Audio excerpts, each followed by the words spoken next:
Hello दोस्तों, हमारे channel में आपका स्वागत है। आज हम जन संचार और रचनात्मक लेखन हिंदी खा शुरू करने वाले हैं, जो सेमेस्टर 3 और 4 दोनों के लिए है। ये एक एबिलिटी एनहेंसमेंट कोर्स AEC है, एक हिंदी सब्जेक्ट है। तो इसे ड्यू, सोल, रेगुलर के बच्चे और सोल के बच्चे दोनों देख सकते हैं। तो हमारे चैनल में जुड़ने के लिए धन्यवाद। और हम आगे बढ़ने से पहले हमारे चैनल को सब्सक्राइब, लाइक एंड शेयर कीजिए, जिससे आने वाली वीडियो आप तक पहुंचती रहे। तो चलिए शुरू करते हैं। जन संचार और रचनात्मक लेखन।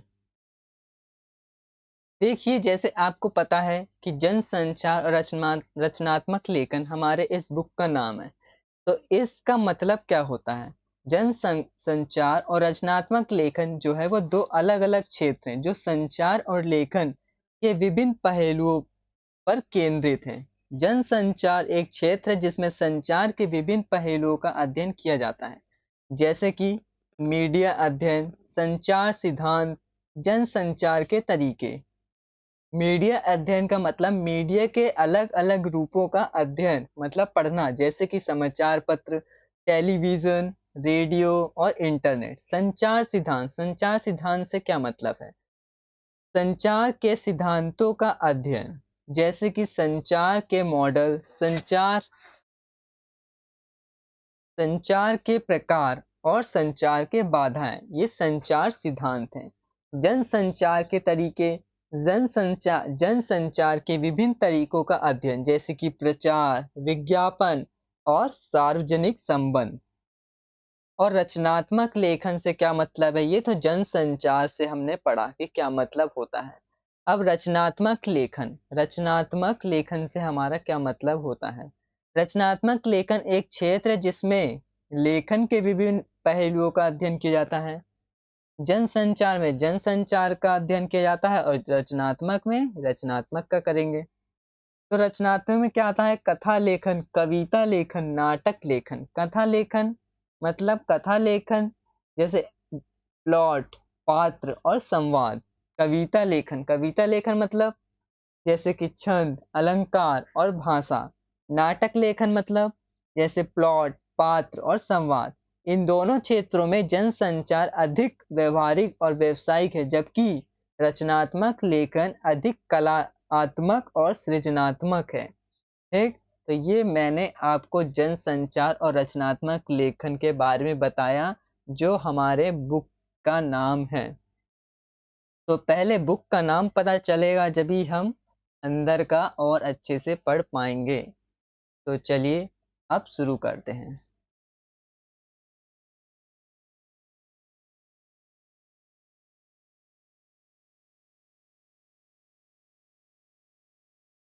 हमारा सिलेबस देख लेते हैं एक बार। सिलेबस में हमारे कितने इकाई है? इकाई एक में रचनात्मक लेखन का स्वरूप पढ़ेंगे, और इसमें हमारा पार्ट 1 और पार्ट 2 दो पढ़ेंगे। रचनात्मक लेखन के अर्थ, महत्व और विविध रूप पढ़ेंगे, और पार्ट 2 में हम जनसंचार माध्यम और रचनात्मक लेखन के बारे में पढ़ेंगे। और इकाई 2 में हम विविध माध्यमों के लिए रचनात्मक लेखन, इसमें पार्ट 3 है और पार्ट 4 है।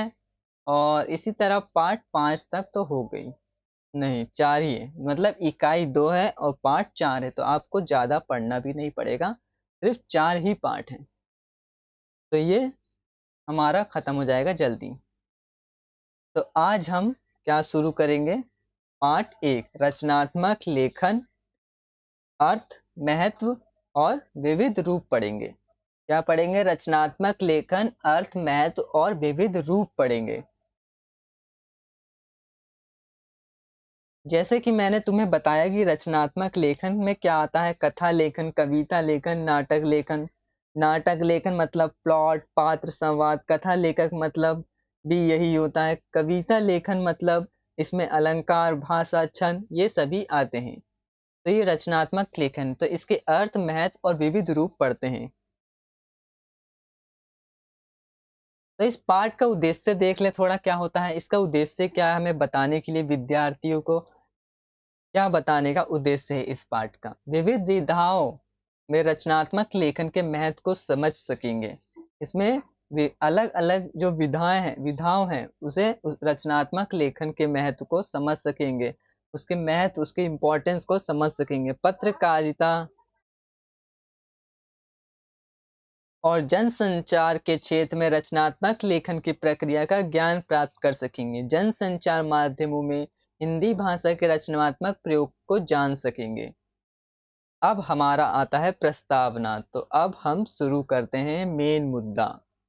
एक, जब से मानव सभ्यता का उदय हुआ है, मतलब जब से मानव सभ्यता का विस्तार हुआ है या मानव आया है इस धरती में, तभी से यह माना जाता रहा है कि मानव देवी प्रेरणा के आधार पर ही विशिष्ट लेखकों की श्रेणी में परिगणित किया जाता है। लेकिन आधुनिक युग में ज्ञान और विज्ञान के विभिन्न साधनों ने इस अवधारणा को निरर्थक साबित कर दिया है। आज के समय में लेखन के क्षेत्र से संबंध लोग इस अवधारणा से किसी भी प्रकार से सहमत नहीं हैं कि मनुष्य में जब अलौकिक शक्ति का उदय होता है तभी वे रचनात्मक लेखक बन पाता है। देखिए क्या देखिए इसमें बोला क्या गया है, इसको समझते हैं। बोला गया है कि पहले लोग मानते थे कि कुछ लोगों में अलौकिक शक्ति होती है जो उन्हें अच्छे लेखक बनाती है, लेकिन अब लोग इस बात से सहमत नहीं हैं कि अलौकिक शक्ति ही अच्छे लेखक बनने का एकमात्र तरीका है। आज लोग क्या मानते हैं? आज लोग मानते हैं कि अच्छे लेखक बनने के लिए मेहनत और अभ्यास जरूरी है। वह मानते हैं कि ज्ञान और अनुभव भी अच्छे लेखन बनने में मदद करते हैं। बोलते हैं कि प्रतिभा और रुचि भी अच्छे लेखन बनने में महत्वपूर्ण भूमिका निभाते हैं। जो आजकल के लोग हैं वह ये सब मानते हैं। इसीलिए अब लोग मानते हैं कि अच्छे लेखन बनने के लिए अलौकिक शक्ति की जरूरत नहीं है, बल्कि मेहनत, ज्ञान, अनुभव, प्रतिभा और रुचि की जरूरत है। ठीक, यदि आपको समझ आ रहा है तो प्लीज़ शेयर करिए ज़्यादा से ज़्यादा और सब्सक्राइब एंड लाइक ज़रूर कीजिए। जब भी हमारा मोटिवेशन बढ़ेगा और हम और वीडियो बना पाएंगे आपके लिए मेहनत कर पाएंगे। आपके शेयर, लाइक और सब्सक्राइब से ही हमारा मोटिवेशन बढ़ेगा और किसी से नहीं। हम आपके लिए इतनी मेहनत कर रहे हैं तो हम आपके लिए इतनी मेहनत कर रहे हैं कि आपका ये तो फर्ज बनता है कि एक सब्सक्राइब, लाइक, शेयर से ज़्यादा करिए ज़रूर। तो चलिए आगे बढ़ते हैं। आज तो कविता, कहानी, उपन्यास, नाटक, गीत, गजल या मीडिया लेखक के लिए मनुष्य अभ्यास और प्रशिक्षण द्वारा इन विधियों में अपनी लेखनी को चला सकता है। धीरे धीरे लेखन क्षेत्र में अपनी क्षमताओं को विकसित करने के लिए वह अपनी प्रतिभा द्वारा उसे मौज भी सकता है। देखिए यहाँ मौज शब्द आया है। मौज शब्द से क्या मतलब है? मौज का वैसे मतलब होता है कि धोना या साफ करना होता है, लेकिन यहाँ पे क्या मौज का मतलब है? यहाँ मतलब होता है कि अपने विचारों को साफ करना, ठीक है, अपने भावनाओं को व्यक्त करना और उन्हें साफ और स्पष्ट कहना या करना। अब ठीक है, अपने लेखन को सुधारना और उसे साफ और स्पष्ट बनाना। तो यहाँ मौज का मतलब ये है, ठीक है। इसीलिए यह जरूरी नहीं है कि मनुष्य को साहित्य या मीडिया के क्षेत्र में अपने रचनात्मक प्रतिभा को दिखाने के लिए किसी देवी शक्ति की जरूरत है, अपितु वह अभ्यास द्वारा भी इस प्रतिभा को विकसित कर सकता है। आज का दौर व्यावसायिकता का दौर है। क्या है? व्यावसायिकता का दौर है। यहाँ पे व्यावसायिकता का क्या मतलब है? ये शब्द हमारा क्या है? व्यावसायिकता। व्यावसायिकता का मतलब होता है कि ऐसी गुणवत्ता है जो किसी व्यक्ति या संगठन को अपने काम या व्यवसाय में पेशेवर और दक्षता के साथ काम करने की क्षमता प्रदान करती है।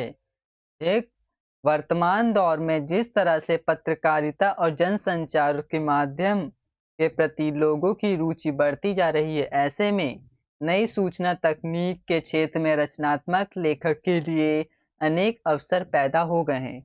नई सूचना प्रौद्योगिकी के कारण नए रचनात्मक रूप से रचनात्मक लेखक के लिए रोजगार के अवसर भी आ गए हैं। यह पाठ उन विधाओं में से कुछ विधाओं की सैद्धांतिक और व्यवहारिकता को ज्ञान प्रदान करेगी। नेक्स्ट है रचनात्मक लेखन और विविध रूप।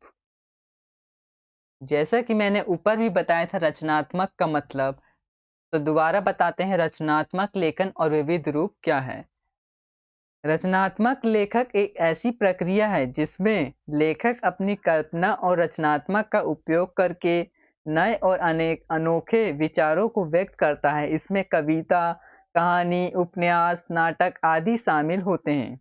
रचनात्मक लेखन में लेखक अपने विचारों और भावनाओं को एक कलात्मक और आकर्षक तरीके से प्रस्तुत करता है। विविध रूप साहित्य की एक शैली है जिसमें अलग-अलग प्रकार के लेखन शामिल होते हैं, जैसे कविता, कहानी, उपन्यास, नाटक।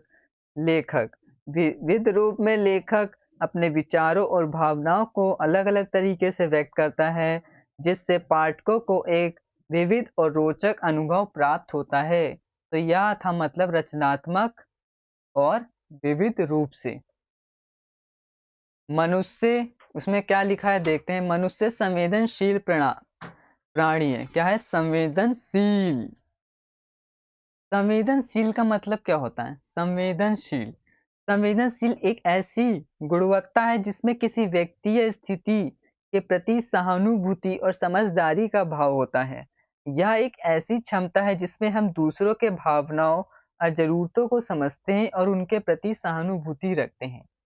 तो संवेदनशील होता है। तो मनुष्य संवेदनशील क्या है? प्राणी है एक। वह अपने जीवन में अपनी संवेदनात्मक अनुभूतियों को प्रकट करने के लिए विभिन्न कला माध्यमों को सहारा लेता है। उन्हीं माध्यमों में से साहित्य भी एक ऐसी ही विशिष्ट माध्यम है जिसमें भाषा के द्वारा मनुष्य अपनी भावनाओं को व्यक्त कर पाता है।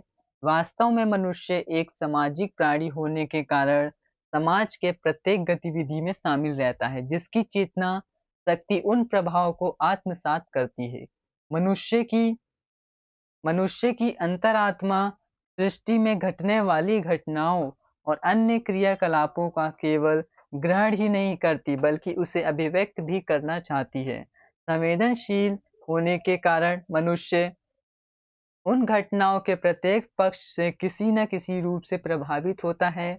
वह अपने मस्तिष्क में इन घटनाओं की पूरी या आधी अधूरी छवियां बनाकर समेट लेता है, लेकिन अच्छे और बुरे दोनों ही पक्षों को आत्मसात करने के कारण वह इन्हें अपने अंतःस्थल में रखने के बजाय किसी न किसी रूप में बाहर अभिव्यक्त करना चाहता है।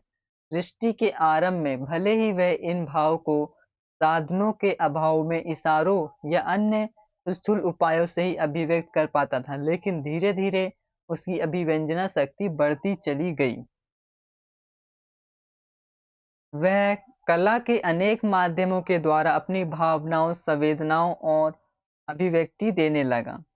यह तो स्पष्ट है कि मनुष्य अपने आसपास के परिवेश और प्रकृति के विभिन्न रूपों से प्रभावित होता रहा। इसके फलस्वरूप उसके मन पर पड़ने वाले प्रभाव उसकी संवेदनात्मक अनुभूतियों को जगाते हैं। यही मनुष्य की अभिव्यक्ति के विषय बनते हैं।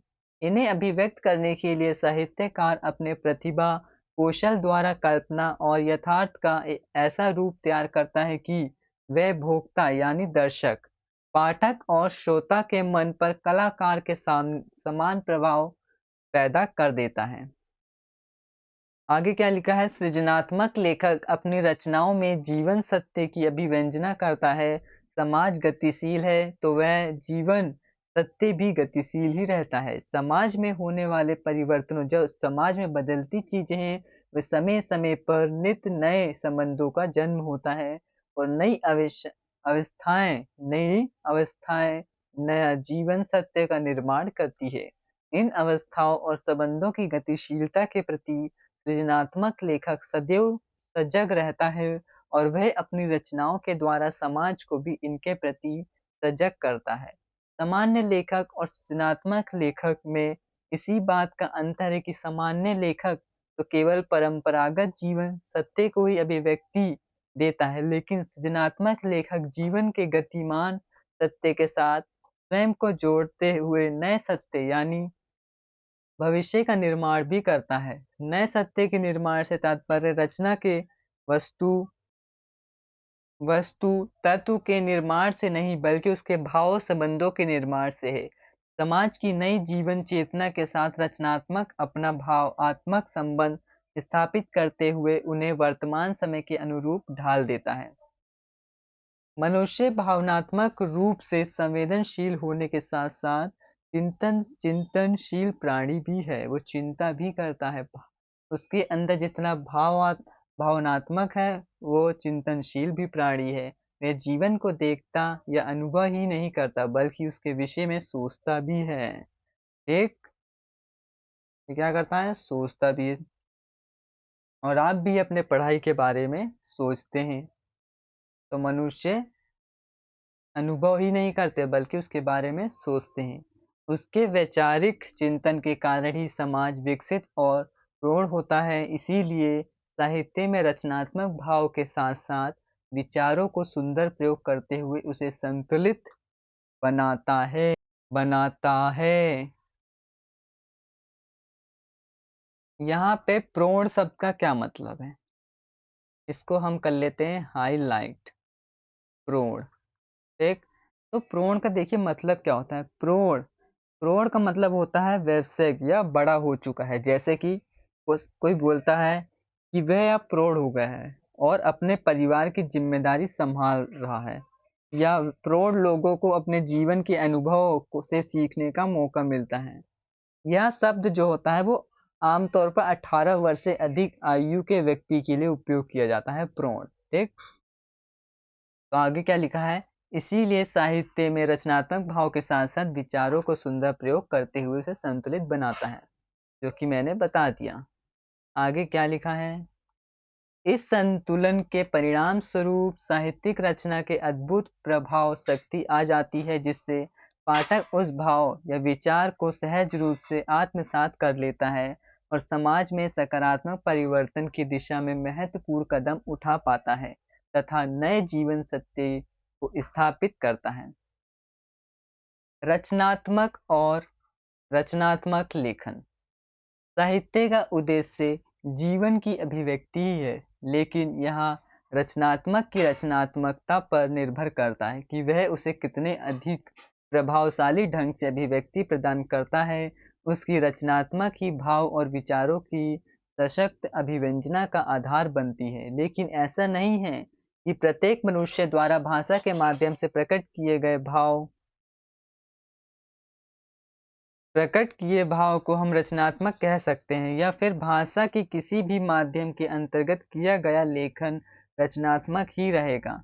दरअसल प्रत्येक कलात्मक रचना भाव, संवेदनाओं और विचारों का ऐसा रूप है जिसमें विभिन्न माध्यमों से कलाकार कि उन भाव, संवेदनाओं और विचारों को इस प्रकार अभिव्यक्ति मिलती है कि भोक्ता यानी उस रचना को पढ़ने, सुनने अथवा देखने वाला कलाकार के अनुभवी को सहज रूप से ग्रहण कर आनंद प्राप्त करता है। प्रकृति ने ही मनुष्य के स्वभाव में इस तरह की रचनात्मक शक्ति का सृजन किया है। रचनात्मक से तात्पर्य साहित्य अथवा कला के निर्माण की उस प्रक्रिया से है जिसके द्वारा लेखक अथवा कलाकार अपने अमूर्त भाव और विचारों या अनुभवों को मूर्त बनाता है। विद्वानों द्वारा इसे सृजनात्मक भी कहा गया है। संस्कृत साहित्य आचार्यों ने रचनात्मक के संदर्भ में शक्ति और प्रतिभा का उल्लेख किया है। इसी तरह काव्य हेतुओं के संदर्भ में प्रतिभा, युक्ति एवं अभ्यास को परिगणित करते हुए प्रतिभा को कवित्व अर्थात रचना के बीज माना।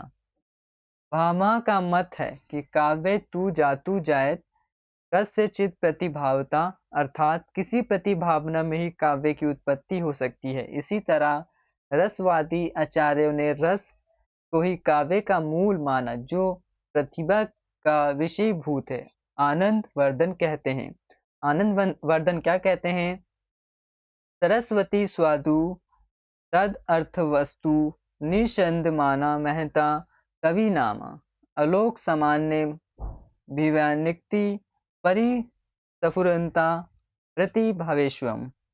इसका मतलब क्या होता है? अर्थात रस, स्वभाव, रूप, स्वाद, अर्थ वस्तु को परिवर्तित करती हुई महाकाव्यों की वाणी अलौकिक परिस्फुरित होती है, हुई प्रतिभा विशेष को भी व्यक्त करती है। वहीं राजशेखर स्वास्थ्य, प्रतिभा, अभ्यास, भक्ति, विद्युत कथा, बहुश्रुतता, स्मृति की दृढ़ता और उत्साह, इन आठों को कवित्व की माताओं के रूप में स्वीकार करते हैं। आधुनिक आचार्यों ने भी मानवीय गुणों से युक्त रचना को ही श्रेष्ठ माना है। पश्चिमी आलोचकों ने आरंभ में रचनात्मक को देवी शक्ति के रूप में स्वीकार किया है। प्लेटो रचनात्मक शक्ति को अलौकिक शक्ति की प्रेरणा का प्रतिफल मानते हैं। वे कहते हैं कवि में सृजन की कोई नैसर्गिक क्षमता नहीं होती, उसमें उद्भावना की शक्ति तब तक नहीं आती जब तक कला देवियों द्वारा पूर्णतः अवशिष्ट होकर उसकी चेतना का विस्मरण और मन शक्ति का अपहरण नहीं हो जाता, जब तक वह अचेतनता की इस स्थिति को प्राप्त नहीं कर लेता। दिव्य प्राणी की अभिव्यक्ति में यह असमर्थ रहता है। कवि कला के नियमों का ज्ञान प्राप्त कर गायन नहीं करता, अपितु कला देवी द्वारा प्रेरित होकर करता है। यहाँ पे देखिए नैसर्गिक शब्द आया है, ये देखिए नैसर्गिक। नैसर्गिक का मतलब क्या होता है? प्राकृतिक या स्वाभाविक। जैसे वे एक नैसर्गिक गायक है, उसकी आवाज में एक अनोखी मधुरता है। नैसर्गिक सौंदर्य को बनाए रखने के लिए हमें प्रदूषण को कम करना चाहिए। ये कुछ उदाहरण है नैसर्गिक। यह शब्द किसी चीज के प्राकृतिक या स्वाभाविक रूप को दर्शाता है जो कि किसी भी प्रकार के हस्तक्षेप या बदलाव से मुक्त होता है। आगे क्या लिखा है? यहाँ कवि कला के नियमों को ज्ञान प्राप्त कर गायन नहीं करता, अपितु कला देवी द्वारा प्रेरित होकर करता है। प्लेटो को कवि की मौलिक प्रतिभा और विवेक को निषेध नहीं करते, लेकिन अरिस्तु की सृजनात्मक रचना प्रकृति का यथार्थ प्रत्यंकन ना होकर कल्पनात्मक पुनः सृजन है। लोंजाइन्स ने उदात्तता को कवि की रचनात्मक शक्ति के रूप में स्वीकार किया है। ये देवी प्रेरणा के सिद्धांत का विरोध करते हुए देते हैं। लोंजाइन्स के उपरांत आधुनिक युग के अनेक विचारकों ने रचनात्मक शक्ति के प्रबंध में अपने विचारों को रखा। आगे क्या लिखा है? मानव विज्ञान रचनात्मक को सीधे सीधे देवी प्रेरणा और प्रकृति की अद्वितीय क्षमताओं के प्रस्थान बिंदु के रूप में स्वीकार करने से इनकार करता है। वह इसे रचनात्मक की नैसर्गिक मानववृत्ति के रूप में स्वीकार करता है।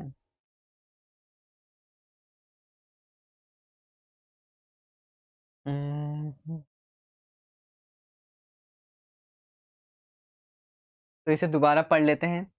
मानव वैज्ञानिक रचनात्मक को सीधे सीधे देवी प्रेरणा और प्रकृति की अद्वितीय क्षमताओं के प्रस्थान बिंदु के रूप में स्वीकार करने से इनकार करता है। वह इसे रचनाकार की नैसर्गिक मानववृत्ति के रूप में स्वीकार करता है। सुप्रसिद्ध मानव वैज्ञानिक लियोनार्ड स्टाइनबर्ग का मत है कि सृजनात्मक एक ऐसा गुण है जिसके साथ मनुष्य जन्म लेता है।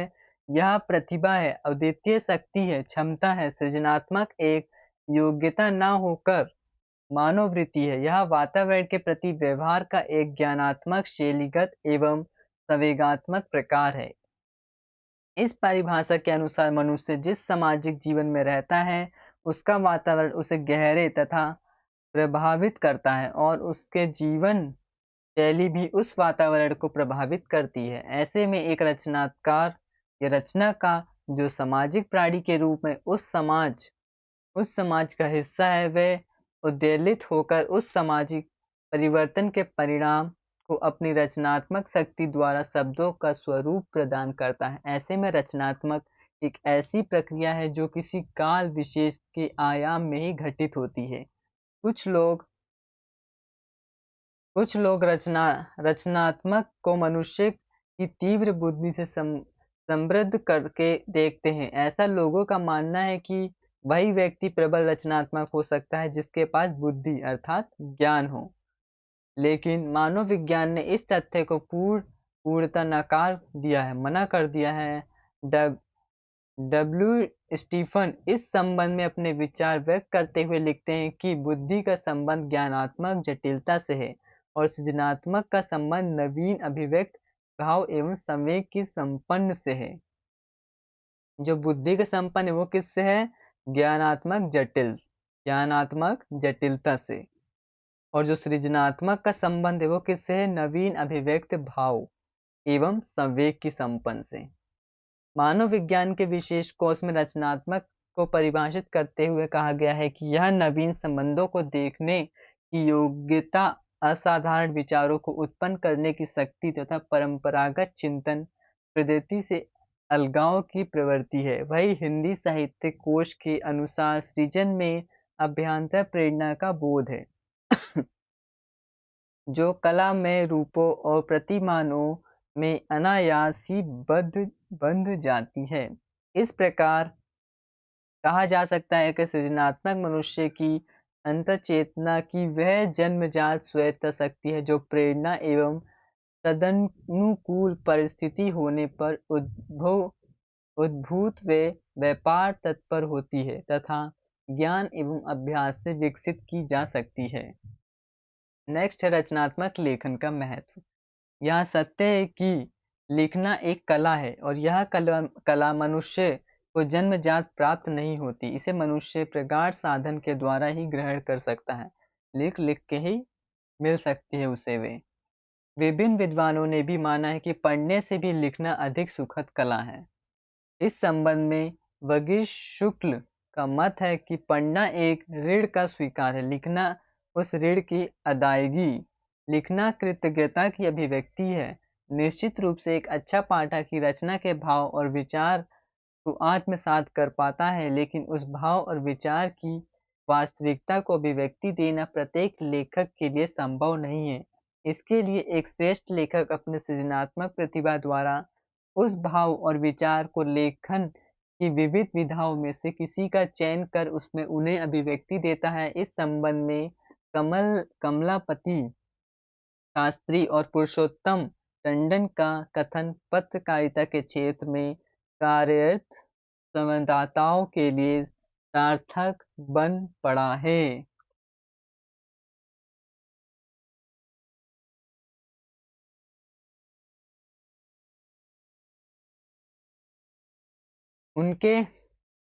उनके अनुसार लेखनी की कला वह विभूति है जो सबको समान रूप से प्राप्त नहीं होती।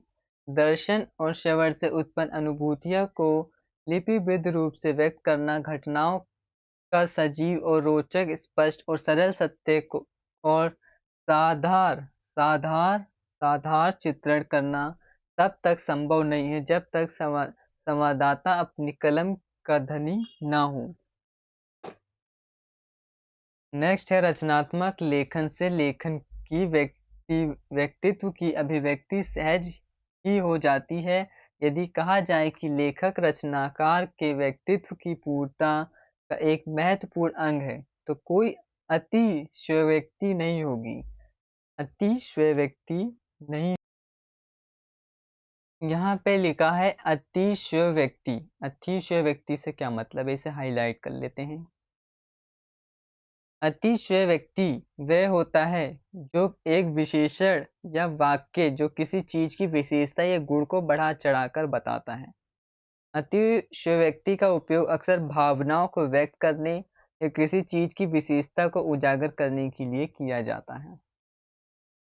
अतिशयोक्ति समाज को देखने के प्रत्येक व्यक्ति अपना दृष्टिकोण होता है। सामान्य मनुष्य समाज की अर्थात का जैसा उसे दिखाई देता है उसी प्रकार ही देख पाता है, लेकिन साहित्यिक रचनाकार समाज के यथार्थ को भी अपनी ही दृष्टि से देखता है, समझता है और महसूस करता है। अपनी निजी सोच के फलस्वरूप ही वह सामाजिक सत्य को अपने दृष्टि के अनुसार अभिव्यक्ति प्रदान करता है। इतना ही नहीं, वह अपनी रचनात्मक द्वारा ही यह भी दृष्टिगत करने का प्रयास करता है कि समाज कैसा होना चाहिए। यह कैसा होना चाहिए ही उसकी अपनी भावनुभूतियां को प्रत्यक्ष रूप से सामने लाता है, जिससे रचनाकार का व्यक्तित्व उसकी रचना के केंद्र में स्वतः ही समाविष्ट हो जाता है। इस प्रकार देखा जाए तो कोई भी साहित्यिक रचना यथार्थ की पुनर्सृष्टि होती है, लेकिन रचनाकार उसे अपनी प्रतिभा कौशल से एक नया रूप प्रदान करता है। आगे रचनात्मक लेखन के विविध क्षेत्र। साहित्य कला के विविध रूपों में ललित कला के अंतर्गत स्थान पाने वाले साहित्य कला का क्षेत्र अत्यंत ही व्यापक है। इस साहित्य कला के अंतर्गत साहित्येतर इतिहास, विज्ञान, समाजशास्त्र, भूगोल आदि अन्य विषयों पर लिखा गया साहित्य सम्मिलित नहीं होता, क्योंकि इन विषयों का उद्देश्य ज्ञान और सूचना अभिवृद्धि करना होता है, जबकि रचनात्मक साहित्य भाव, संवेदनाओं और विचारों की गहरी अनुभूति के द्वारा मनुष्य की चेतना को नव्यता प्रदान करता है। रचनात्मक साहित्य ज्ञान को भी संवेदनात्मक रूप से ही अभिव्यक्ति देता है। जहाँ तक रचनात्मक साहित्य का प्रश्न है, तो यह गद्य और पद्य दोनों ही रूपों में लिखा जाता है। मैंने गद्य और पद्य बताया है, नहीं बताया तो बता देते हैं। गद्य कहाँ गया? गद्य, ये रहा गद्य, और एक पद्य भी होता है, ये रहा गद्य और पद्य, से हाईलाइट कर लेते हैं। हम्म, हम्म। गद्य गद्य वह लेखन शैली जिसमें वाक्यों और अनुच्छेदों का उपयोग करके विचारों और भावनाओं को व्यक्त किया जाता है। गद्य में कविता की तरह छंद या लय नहीं होती। गद्य का उपयोग अक्सर निबंध, कहानियाँ, उपन्यास, लेखों और पात्रों में किया जाता है। और जो पद्य होता है वह लेखन शैली है जिसमें कविता की तरह छंद और लय का उपयोग करके विचारों और भावनाओं को व्यक्त किया जाता है। पद में शब्दों और वाक्यों का चयन कविता की लय और छंद के अनुसार किया जाता है। पद का उपयोग अक्सर कविताओं, गीतों और नाटकों में किया जाता है। यह होता है गद्य और पद्य, दोनों ही रूपों में लिखा जाता है। आरंभ में यह पद के रूप में ही मिलता था, क्योंकि उस समय किसी रचना को गाकर याद कर पाना सहज होता था। लेकिन आधुनिक युग में गद्य विधाओं ने अत्यंत तेजी से अपना विकास किया और कहानी, उपन्यास, नाटक, जीवनी, आत्मकथा, संस्मरण, रेखाचित्र आदि विधाओं ने साहित्य कला को पराकाष्ठ तक पहुंचा दिया। समय के साथ साथ इन विधाओं ने भी नए नए परिवर्तन आते चले गए। कविता में जहाँ महाकाव्य और खंड काव्य विधाओं ने साहित्य के आरंभिक दौर में अपना वर्चस्व बनाए रखा, वहीं आधुनिक युग में छंद के बंधन से मुक्ति के कारण लंबी कविता जैसी विधा ने जीवन की